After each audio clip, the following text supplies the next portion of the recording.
Welcome back to the Landcare in Action stream for the National Landcare Conference 2021. This session is titled We Have Made a Difference by Holbrook Landcare Network. I would like to ask everyone, if you have questions, to please start asking them during the presentation by submitting them at the text box at the bottom of your screen, as we'll have limited time at the end of the presentation to address them. Without further ado, can I please introduce our guest presenter, Kylie Durant from Holbrook Landcare Network. Start the presentation now, Kylie. G'day, thank you, Andrew. You've stolen my byline because the question is, have we made a difference? And I'm about to tell you the answer to that. So thank you, everybody, for the opportunity to come and talk today. So I'm a project officer at Holbrook Landcare, and Holbrook Landcare has been a network organisation in southern New South Wales for over 33 years now. And what the question on everybody's lips with our members and our funders is, all the funding and all the activity that's gone in our catchment, has it made a difference? And have we made a difference? I'm only the latest in a long line of very dedicated staff that have worked here at Holbrook Landcare, and some of the stuff that I'm presenting here today is only available because of the foresight of those people. So I just wanted to nod to some of the other former project staff who are probably looking. Hi, Andrew, if you're there. So for those who don't know where Holbrook is, which, I'm sure that there's not many people out there that don't, we are in southern New South Wales. So between Albury and Wagga, and you could pass through here on the Hume Highway on your way down. It's the big town with the submarine. And our traditional area is, has always been that core area around Holbrook, but over the years we have expanded and we work now in the Upper Murray around Tumbarumba and also to the west of us as well. But this core Holbrook Landcare area is the upper catchment of the Billabong Creek, and that is really where our story starts. We are a high rainfall area and with intensive agriculture. So all of our members, well, most of our members are farmers. Most of our board are volunteer farmers who sit and play that role and always have been. There's a bit of a joke among rural estate agents that there are two types of farmers, those that farm in Holbrook and those that want to farm in Holbrook. So, it's a very productive part of the state, very high land values. We have a high percentage of seed stock producers in our area. So, our stock numbers don't fluctuate. We have to maintain those stocks through good times and bad times. And that has implications for land management, of course. So like a lot of other groups formed around issues, probably caused by a lot of those things I just mentioned. So erosion was a big one. Salinity in the late 90s, there were shearing sheds drowning in saline discharge. And being in the Billabong catchment, which actually had a fairly high stream salinity level, it was identified that our catchment was one of the issues, and truckloads of money did arrive during the early 2000s. And so we've been very lucky to have that level of investment. And that was all about stopping that saline water getting to the Murray. But the big issue that captured the imagination of a lot of our members was really about the landscape change and the death of paddock trees. This is an old picture that was used at the time. Seeing our landscape and the trees slowly decline. In the late 90s, there was a big tree dieback event, and that was an impetus for people to say, what's going on here and how can we fix this? There's a lot of pride in the landscape around here. So being Holbrook, they said, what's the evidence? What's the science around this? What's causing it? What can we do about it? And there were lots of, engineering type people. We had, fellas out with neutron probes, trying to work out what was different about the soil around that tree, all that sort of thing. And eventually someone asked an ecologist who said, well, it's a symptom of a broader landscape issue. You haven't got, your vegetation's declining. You haven't got enough birds, and they're the natural suppressors of, pest outbreaks and things. So amongst other reasons, that was one of the reasons why we were seeing this decline in vegetation.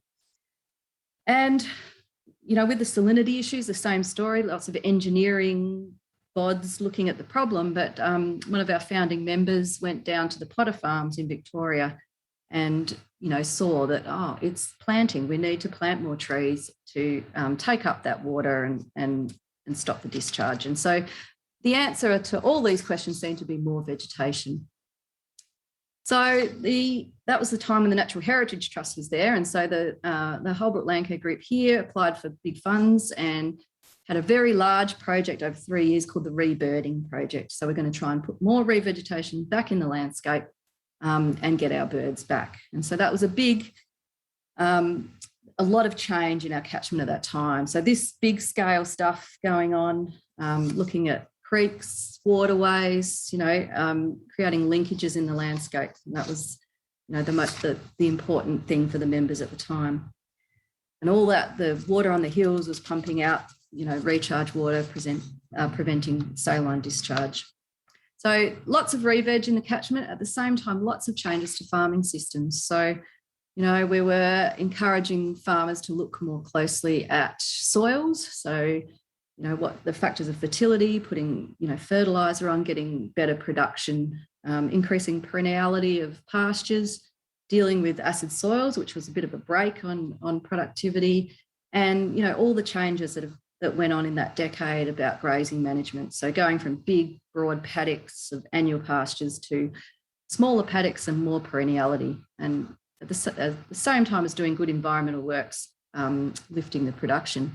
This is an example of a hill in Mountain Creek near us that has, that was typical of the landscape at the time. So very annual pastures, big paddocks. You can see it's not split, according to any sort of land capability. The grazing management opportunities across that are very difficult. It's just one big paddock. And so all these changes in vegetation and the availability of incentives for that and trying to change our production systems has transformed the landscape. So this is the same hill from a slightly different angle, but you can see there that, it was a big change. Those hills that the sheep used to camp on, everyone soon worked out that they were worth fencing off because the productivity gains that you got from having smaller paddocks, better pastures, offset the cost of actually just locking those away and putting trees on them. And that in turn helped the productivity down the lower slopes in terms of stopping saline discharge. So people were making more money out of better practices and, we're seeing this really big change at the local level. What did that look like at the catchment level? So we had a lot of different projects. This is a map of the Holbrook traditional area with a base of vegetation on it. So it's not all vegetation, it's just one of the ones that's available around at the time.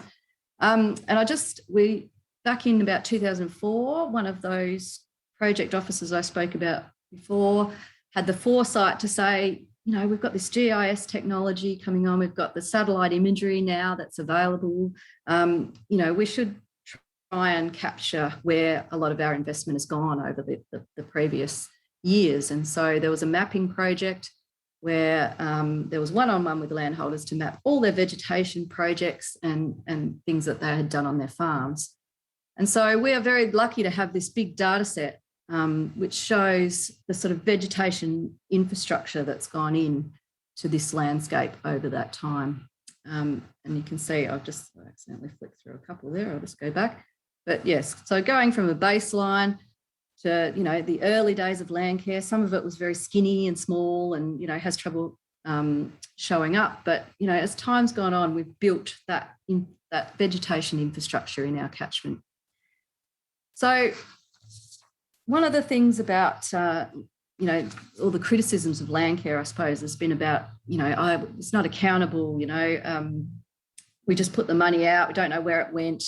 And we've all got those stories within the smaller groups about, how the fencing material turned up in a clearing sale, all of that. So what we wanted to know, we now know where all our investment went. So that's a question we can answer. And we wanted to know, what impact has this had and is it still there? Like, can we, go back and safely say that we've made these changes in the landscape? Are they real? I suppose. We can see the infrastructure on the ground, but, what's the bigger picture here? So in 2017, we were a part of a study that was initiated by the Murray Local Land Services. So they were also investing, in NRM in the landscape and wanted to know, audit some of their activities to answer the same questions. Is it this vegetation infrastructure we've invested, is it still there? Is it making a difference? And so we were able to share our data with them and do some analysis. And what they did was look at the Landsat imagery over this, investment time period. So from the 90s through to about 2007. And that Landsat is the only satellite imagery that goes across the whole area. And look, we found some really fantastic things out of that. So the first question that LLS certainly wanted to know was, a bit of a site audit. So can we tell the difference? Can we still see that investment on the ground? And so they did some analysis, and I'll just click, that's the, that sort of Holbrook area we were looking at there. And they looked at the percentage cover of woody vegetation within the project sites to see if they could be detected. Can we see the thing that was planted in 1990? Can we detect if it's still there and is it thriving? And overwhelmingly, presented here at the subcatchment level, because the sites would be too small at that scale, we've got a net absolute positive influence or a positive change in those sites. There are anomalies of red, and they're to do with pine forests, so you can just ignore those. But we can see here that overwhelmingly the number of subcatchments, they're all green. So it's the sites in those subcatchments, they're absolutely still there, and we can see a veg change in them. And this story is not only Holbrook, as you can see in the southwest slopes. We have West Hume Landcare, Bungoanna Splitters Landcare, Culcan Landcare were all working at the same time through the 90s and probably have similar stories. So that study, the success rate of those site investments was 87%. So 87% of the sites showed at some positive change, and an average of 8% increase in cover, which is quite, a large amount for a vegetation cover change. So we do know they're there, and that correlated very well with the on-ground audits that have always said, about 8% of sites, fail for whatever reason. But look, 87% of the sites are still there. They also held their ground during that millennium drought period when a lot of the rest of the landscape was declining. And the other surprising thing was, well, not surprising, but a lot of our revegetation that's been done in the last few years hasn't even shown up yet because the Landsat takes a while for it to be detectable. So the consultants were saying that on the current trajectory, there's potential for that woody cover to increase or even double over the next 10 years. So we answered the one question about the sites. What does it look like from a subcatchment point of view? Like, have we actually changed the extent of woody vegetation cover in the landscape? So looking at subcatchment levels, because it's very hard at that scale to look at any smaller. Again, this is the Holbrook area. And again, we've got an overwhelmingly positive effect on woody veg cover. And the study has identified that is due to the investments that have gone in. Obviously, there's, sometimes natural regeneration and things, but we're a very intensive agricultural landscape, and that doesn't happen to a huge extent. So this is due to the investments in revegetation and changed management. And it rings very true for us, these catchments down here. I mentioned that landholder that went down to Potter Farms and saw, what he could do and plant trees.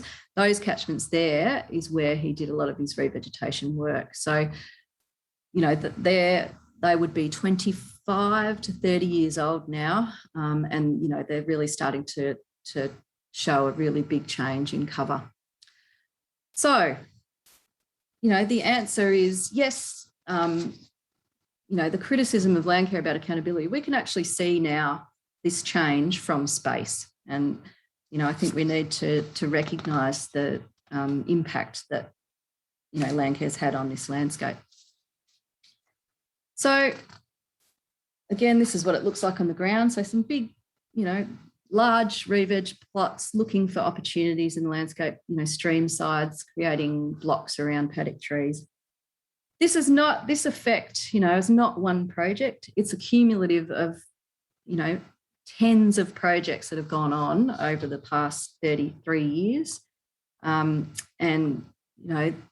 the large scale investment is where we see the most change and where the large projects come through.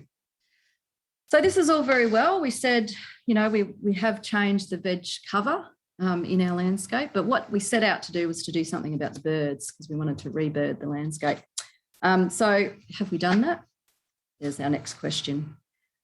So just after the rebirding project finished, CSIRO did a bit of a study on some of those revegetation sites, and they found that 70% of the woodland bird species that were recorded in their surveys were using those planted sites. And some species were even breeding in them already. And these sites would have only been 3 or 4 years old at the time. And also that, that question about tree dieback, we're looking at ways of trying to prolong the life of the paddock trees and improve the health. And what this study showed is that when you did revegetation around it, there was a 6% increase in the canopy health of those paddock trees. So, that was some research to back up what we were trying to do. Lots of ticks for us. We're very lucky in our region to have the ANU study. So David spoke about that this morning.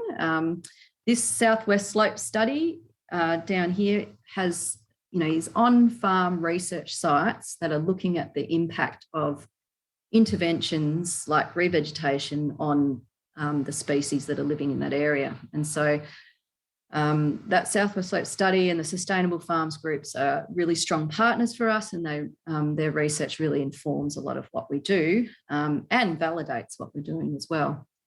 So birds, we were trying to get the birds back. So out of the Southwest Slope study, there is overwhelming evidence that these interventions in terms of revegetation, looking after vegetation better, they do have an impact on birds. If you've got a farm with more native vegetation, you've got more birds. And there is a vast array of peer-reviewed papers that have come out of that study. I suggest going to the Sustainable Farms website and you can look them all up. But the findings of that Southwest Slope study has been pivotal for us. It feeds information back to us about, when the study shows that certain configurations of revegetation are better than others, we can put that into our project implementation and change the way things are done and improve our long-term outcome. The other exciting thing that ANU study is showing is that these, and I think David talked about this morning, was, the actions you do on a farm, they scale up. So you can do a heap of revegetation on one farm, and even if the neighbours do nothing, you've still got a net increase in for birds in diversity in that area. And that scales up as you go up the sizes of the intervention. So that is great news for us, given the amount of veg change we're getting in catchments. We are getting this increase in birds as well.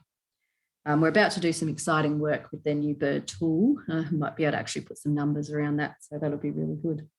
So birds are, they're a beacon for a lot of other things. So if we're doing well with birds, we're probably doing well, we're attracting more insects and the food sources of birds as well. So I'm very comfortable saying to our members and our farmers now that, yes, these things do work and we don't need to keep proving it over time. We know from this research. Some of the story with the mammals is a little bit different. We haven't actually got that many small mammals left, but our arboreal mammals are still certainly quite common.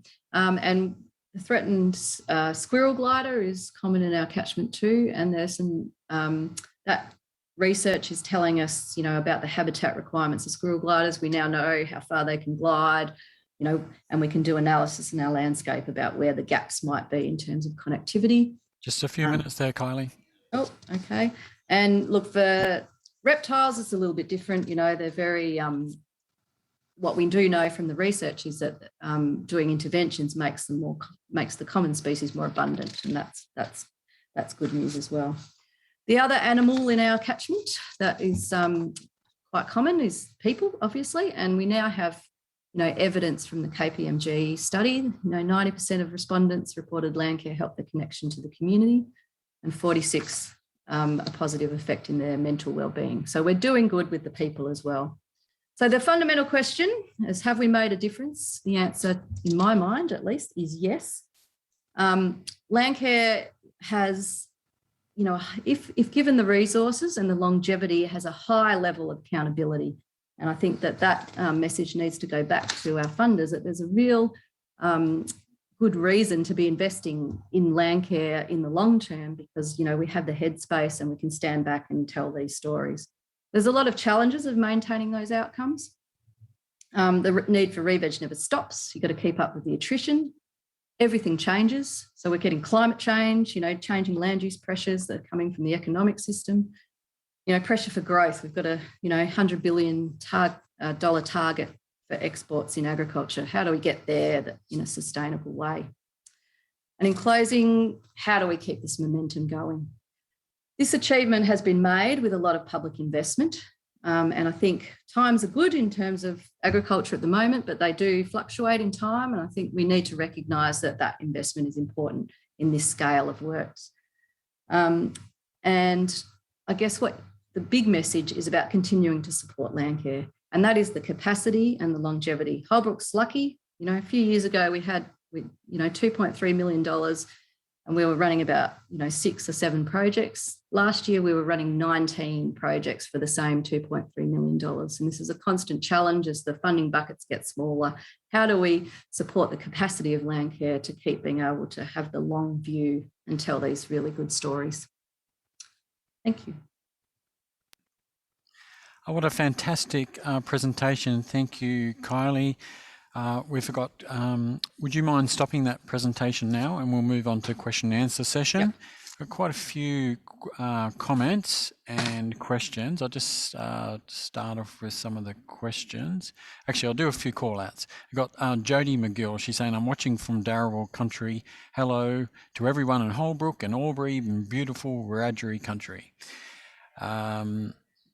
Got, wow, what a massive difference. It's incredible. And it really is. I'm blown out, personally just blown out by that data collection and the mapping of that vegetation. That's just, that's really cool. I have, we have a question here from Ella. The historic mapping project, did you only capture vegetation and re-vegetation investment, or did you also capture other work such as pasture improvements, surface water and management? Yep. So the answer to that, no, it was focused on mostly about revegetation, and we understand that there's a big blank about the information that backs up what we intuitively know and see in our landscape, that we have changed so much in our farming systems, ground cover, that sort of thing as well. And so that's the next project, is to be able to potentially look back at some of the, satellite information, the NDVIS, to see how if we can actually tell the story in reverse. We've got so much technology now. I think that's really important, because we do forget. Every time there's a new project or a new program, there's an assumption that we're starting from ground zero, and we are so not. We have changed our landscape so much in the last 30 years. Thanks. There's a question from Jared Grasser. What criteria are used in selecting plant species and their diversity in the re-veg projects? So we are lucky that from the very start, we've had a Southwest Slopes revegetation guide. So there was an investment by agencies way back in the 90s to actually collect the information and ground truth. What species, are relict in the landscape, what should be there, and to create, profiles of all the different subcatchments in our region. So that drives our species choice and all the our revegetation plans, as well as, feedback from that Southwest Slope study tells us, what species actually survive better, what species are important for particular, animal species. And, we are looking at climate change issues too. So there's some really good modelling of what is going to happen. And and how we should potentially be bringing in other provenances and other species into our revegetation. Yeah, Kylie, I noticed having being with North Sydney Council, our partners in Brewer in a similar setting, and so I'm very familiar with that type of landscape and those plantings that you're doing. I'm aware that when we plant, I think it's like a 20-metre minimum on the tree lanes. Are there any criteria like that that you use for your re-veg projects? Look, it depends on what the objective of the project is. So, if it's about connectivity for squirrel gliders, it could be just having, single place trees in the gap. But in general, that you get more bang for buck the wider the corridors are. And we've probably have a 20-metre minimum for most projects, but most of that work that I've flashed up there has probably been more at the 30-metre width. Yeah. So it totally depends on the project and what you're trying to achieve by it. But one of the lessons that's come out of the Southwest Slope study, that ANU study, is that actually, all re-veg is good and valuable for some species. So we should never, not do something just because it's not the ultimate thing. It might be that the investment in it is different, but all revegetation is valuable and we should be doing it. Kylie, I noticed one of the bird species you put up there was the superb parrot, yep. And that it is a threatened species, or at least was in the past. Have species like that been a focus of any of the projects? Well, so we do focus a lot of projects around a suite of woodland birds, so things like hooded robin, brown tree creeper. But the superb parrot's actually a fantastic story for Holbrook, because that's a species that's come back into our catchment only in the last 10 years and probably only in the last few years in big numbers. So I can remember going out to look at some old rebirding sites, probably would have been about 2010.